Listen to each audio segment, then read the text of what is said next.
আসসালামু আলাইকুম, কেমন আছেন সবাই? কালার্স অফ ওমান, ওমানের রং থেকে সবাইকে স্বাগতম। আজকে ভিডিওটা শুরু করলাম শাহ আমানত ইন্টারন্যাশনাল এয়ারপোর্ট থেকে। চলে যাওয়ার সময় হয়েছে, তাই মনটা খুবই খারাপ। আসলে সেটা সত্যি কথা, আমরা যারা প্রবাসী, যারা দেশে আসব, সেটা হলো আমাদের ঈদের দিনের মতো খুশি লাগে। কিন্তু যখন আমরা দেশ ছেড়ে প্রবাসের উদ্দেশ্যে রওনা হই, তখন মনটা একেবারে ছোট হয়ে যায়।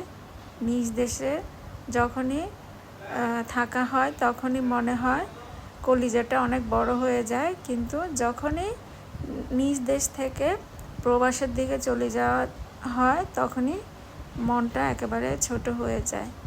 আর আমরা এখন রানওয়েতে, তো যখন প্লেনটা টেক আপ করে, যত উপরের দিকে উঠে বুকটা তত ভারী হয়ে যায়, তখন মনে হয় নিঃশ্বাস নিতেও কষ্ট হয়। আর যখন বাংলাদেশে আসি, প্লেন যখন ল্যান্ড করে তখন বুকটা হালকা হয়ে যায়। এ এক অন্যরকম অনুভূতি, যারা প্রবাসে থাকে তারাই বুঝবে। তো আমরা চট্টগ্রাম শাহ আমানত ইন্টারন্যাশনাল এয়ারপোর্ট থেকে রওনা দিয়েছি, এবং সেটা মাসকাট পর্যন্ত যেতে কি কি দেখা যায় আকাশ থেকে দেখতে কেমন, সবগুলোই আজকে আমি আমার ভিডিওতে দেখাবো। তো আমরা এখনও রানওয়েতে আছি। এত খারাপ লাগছিল, অনেক দিন ছিলাম, এবার সময়গুলো খুব দ্রুত চলে যায়। আসলে তো যেতেই হবে, যেহেতু বাচ্চাদের পড়ালেখা আছে, পরীক্ষা আছে। তো ছুটির টাইমে এসে আমরা ঘুরে গিয়েছিলাম। তো ঘোরাঘুরিও শেষ, এখন আবার যার যার কর্মজীবনে ফিরে যেতে হবে, এটাই নিয়ম। তো আমরা এখন আকাশের দিকে উঠে যাচ্ছি। এখন হলো ফুল স্পিডে প্লেন চলছে। ওই মুহূর্তে আমি একটু ভিডিও করে নিলাম আর আপনাদেরকে সেটাই দেখালাম। যত উপরের দিকে প্লেনটা আস্তে আস্তে করে উঠে, মনটা ততই ভারী হয়ে যায়।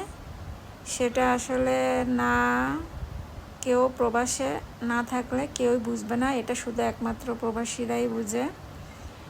তো এই যে আমরা এখন ভূমি থেকে উপরের দিকে উঠে গেলাম, আর এই যে চিটাগাং শহরটা দেখা যাচ্ছে, কি সুন্দর লাগছে।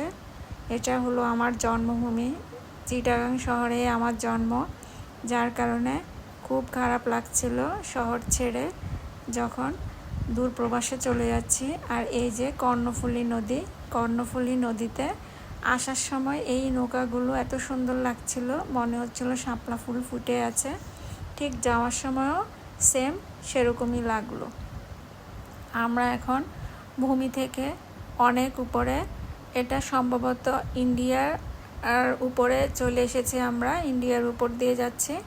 ওমান আসতে গেলে ইন্ডিয়া, তারপর পাকিস্তান, এরপরে ওমানে আসা যায় আরব সাগর পার হয়ে। তা আমরা এখন অনেক উপরে, আকাশের উপরে, মেঘের কারণে নিচে দেখা যাচ্ছে না। এই যে সাদা সাদা মেঘগুলো উড়ে উড়ে বেড়াচ্ছে। আসলে আকাশের উপরেও আরও আকাশ আছে। এই যে আমরা মেঘের উপর থেকে যে আকাশ দেখছি, তার উপরেও আকাশ আছে, নীল আকাশ, দেখতে খুবই সুন্দর লাগে। আর আমার কাছে মনে হয় এই মেঘের উপর দিয়েই প্লেনগুলো চলে। তবে প্লেনগুলো এত দ্রুত চলে সেটা প্লেনের ভিতর থেকে আসলে বোঝা যায় না, তবে অনেক দ্রুতই চলে আকাশের উপরে। তো এই যে এখানে মেঘগুলো অনেক সুন্দর লাগছে, নিচে কিছুই দেখা যাচ্ছিল না, শুধু নীল আকাশ মনে হচ্ছে চারিদিকে। তবে আমরা এখন সম্ভবত ইন্ডিয়া বর্ডার শেষ করে পাকিস্তানের উপরে আকাশসীমার দিয়ে যাচ্ছি, এরপরে আরব সাগর, তারপরে ওমান। তো যেটা হলো, এই যে আমরা মোটামুটি এই যে ওমানের দিকে চলে আসলাম, বর্ডার ক্রস করে ফেলেছি। যখনই ওমানের দিকে আসা হবে, চারিদিকে শুধু সাদা আর সাদা, সাদা সাদা ছাড়া আর কিছুই দেখা যাবে না, মরুভূমির দেশ। পুরো মিডল ইস্টে আসলে এরকমই সাদা, কিন্তু এই সাদার মধ্যেও একটা সৌন্দর্য আছে। আসলে সব কিছুর মধ্যেই সৌন্দর্য আছে, আল্লাহর সৃষ্টি দুনিয়া, এক এক দেশের সৌন্দর্য এক এক রকম। আমাদের দেশের সৌন্দর্য একরকম, মিডল ইস্টের সৌন্দর্য একরকম, ইউরোপ আমেরিকার সৌন্দর্য আরেক রকম। প্রত্যেকটা দেশেরই আসলে আলাদা আলাদা সৌন্দর্য আছে। আল্লাহর সৃষ্টি আসলে সুন্দরে ভরপুর। তো এই যে আমরা আকাশ থেকে এই ভিডিওগুলো করে নিলাম, এগুলো হলো ছোট ছোট ঘর বাড়ি দেখা যাচ্ছে আর রাস্তাঘাট দেখা যাচ্ছে। তো আমরা বিমান থেকে নেমে গিয়েছি, ওই সময় আসলে আর ভিডিও করা হয়নি। তো আমরা বাসার উদ্দেশ্যে রওনা দিয়ে দিলাম। আবার যান্ত্রিক জীবন শুরু। এতদিন বেড়ালাম, খুব মজা করে সময়টা কাটালাম, ছুটিটা কাটালাম। বিদেশের বাড়িতে সব কিছুই আসলে হাতের নাগালে পাওয়া যায়, শুধু প্রিয়জন থাকে না। আর সবই আছে, কোথায় যেন একটা শূন্যতা থাকে, বুকটা কেমন জানি ফাঁকা ফাঁকা লাগে। কিন্তু তারপরও জীবন জীবিকার তাগিদে আমাদেরকে থাকতে হয়। হয়তো অনেকে বলবে এত কষ্ট করে বিদেশে থাকার কি দরকার, সেটা কোনো কথা না। যার যার কাজের জন্য তাকে সে স্থানে যেতেই হবে।